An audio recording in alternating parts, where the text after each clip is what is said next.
In the annals of history, few figures are as enigmatic and intriguing as Hugh de Payens. Meet this enigmatic figure, a knight from a time when chivalry and honor were more than just words, they were a way of life. Hugh de Payens hailed from the Champagne region of France, a place known for its rolling vineyards and rich history. Born around the year 1070, his life would eventually intertwine with some of the most significant events of the medieval era. In the 11th century, the world was a vastly different place than it is today. Europe was a cauldron of power struggles, the Crusades were underway, and the Holy Land was a coveted prize.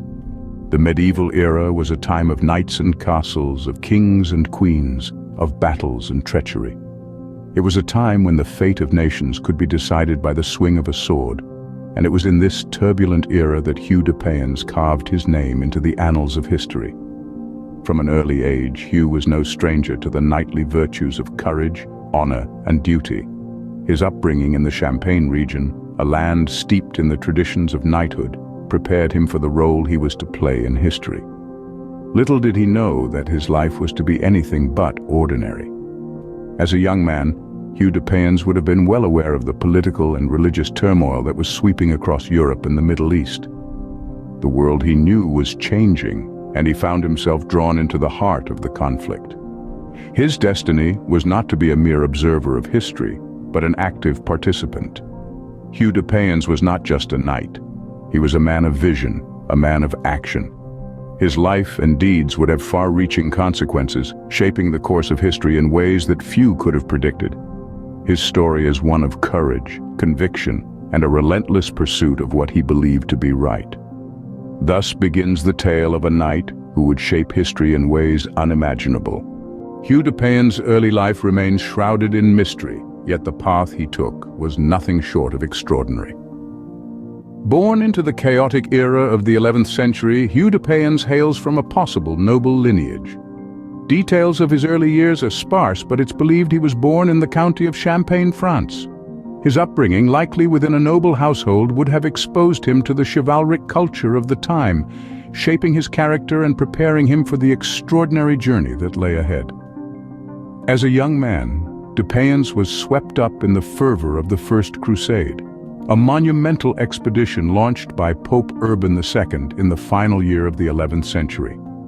Thousands of knights, including de Payens, embarked on the perilous journey to the Holy Land, driven by religious zeal and the promise of eternal salvation. The First Crusade was a tempest of blood and faith, a brutal collision of cultures that would leave an indelible mark on de Payens. He witnessed the capture of Jerusalem, the establishment of Christian states in the heart of Muslim territory, and the power of unified Christian military might. These events would have undoubtedly influenced his perspectives, shaping his vision of a Christian military order. The Holy Land itself was a vast melting pot of faiths, a crossroads of the world where East met West. It was a place fraught with religious conflict, but also a place of profound spiritual significance. Here, amidst the shifting sands and ancient cities, de Payens would find his purpose. He would bear witness to the struggles of the Christian pilgrims, the threats they faced on their journey, and the need for a protective force to safeguard them. This experience would plant the seeds for the creation of the Knights Templar. The Holy Land, fraught with conflict and religious fervor, was the crucible in which Hugh de Payens was forged. In the tumultuous aftermath of the First Crusade, Hugh de Payens embarked on a mission of great significance.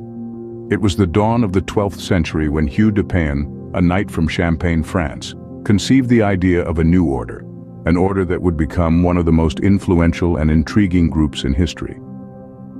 This was the beginning of the Knights Templar. Hugh, along with 8 of his companions, founded the Templars with a noble cause at heart. They sought to protect the countless pilgrims journeying from the West to the Holy Land, a journey fraught with danger and hardship. In a time when lawlessness prevailed, they were the beacon of safety, the guardians of faith.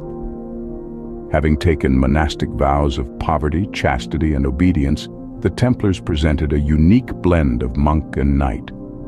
Their emblem, a red cross emblazoned on a white mantle, would soon become a symbol of protection and honor, an emblem synonymous with their sacred duty. But how did an order of 9 knights gain such prominence? The answer lies in the endorsement they received from the church. It was Bernard of Clairvaux, a respected churchman and a friend to Hugh, who championed the cause of the Templars. He used his influence to garner support for the order, culminating in the church's endorsement at the Council of Troyes in 1129. This validation from the church was monumental. It not only provided the Templars with a seal of approval, but also granted them special privileges. They were exempt from local laws, taxes, and could freely cross borders. Their only allegiance was to the Pope himself. This was a turning point for the Templars. From a humble group of 9, they grew into a formidable force, establishing numerous estates across Europe and the Middle East. Their influence extended beyond the battlefield to realms of finance and politics, making them a powerhouse of the medieval world. Thus, under Hugh's leadership, the Templars began their legendary journey. The story of their rise and fall, shrouded in mystery and speculation, continues to captivate us to this day. But one thing is certain, the foundation they laid in the heart of the Holy Land echoes through the annals of history, a testament to their enduring legacy. As Grand Master, Hugh de Payens steered the Templars through their formative years with skill and tenacity. With the creation of the Templars, Hugh de Payens found himself at the helm of a nascent order. But he was not just the first among the Templars, he was their first Grand Master, a title that came with immense responsibility. Under his stewardship, the Templars went from a humble group of 9 knights to an established monastic military order. Hugh's tenure as Grand Master was marked by his diplomatic acumen. He embarked on a series of diplomatic missions across Europe, meeting with powerful figures of the time, including popes and kings. He wasn't just seeking recognition for the Templars, but also resources and manpower. His efforts bore fruit as the Templars gained the support of influential figures and began to grow in numbers and power. One of the most notable aspects of Hugh's leadership was his interaction with key figures of the time. He was known to have met with Pope Honorius II and King Baldwin II of Jerusalem. These meetings were not just social calls, they were strategic moves designed to secure the future of the Templars.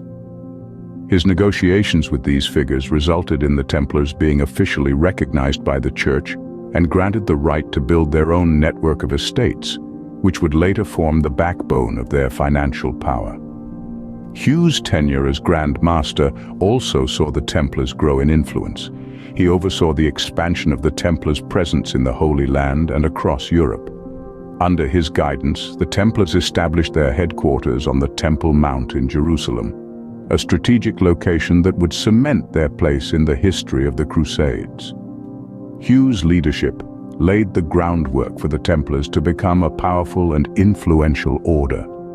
His vision, diplomacy, and strategic acumen shaped the Templars into a formidable force, one that would leave an indelible mark on the pages of history. Hugh de Payens left an indelible mark on history, his legacy enduring long after his demise in 1136. A knight, a founder, a leader, de Payens was a man of many facets, each contributing to the complex tapestry of his life. Born into the French nobility, he was destined for a life of chivalry, but his path took an extraordinary turn when he journeyed to the Holy Land. Here in Jerusalem, a city steeped in history and faith, de Payens founded the Knights Templar, a military order that would become one of the most powerful organizations in the Christian world.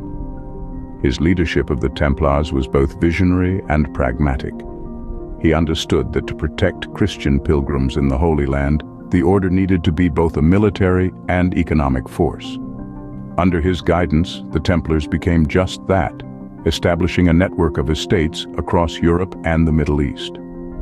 These estates not only funded their military operations, but also fostered trade and commerce, creating a financial powerhouse that would endure for nearly 2 centuries. But the legacy of Hugh de Payens is not confined to the annals of history. His life and the order he founded continue to inspire intrigue and fascination. The Templars, with their distinctive white mantles adorned with a red cross, have become symbols of mystery and conspiracy, their secrets often shrouded in myth and speculation. From their alleged possession of the Holy Grail to their rumored vast hidden treasures, the Templars continue to capture our imagination, and at the center of it all is Hugh de Payens, the man who started it all, who led the Templars from a humble beginning to an unprecedented height of power and influence, continues to resonate through the ages. His life, his achievements, his vision, they all contribute to the enduring legacy of Hugh de Payens. Hugh de Payens, a knight, a founder, a leader, lives on in the annals of history, his story forever intertwined with the legend of the Templars.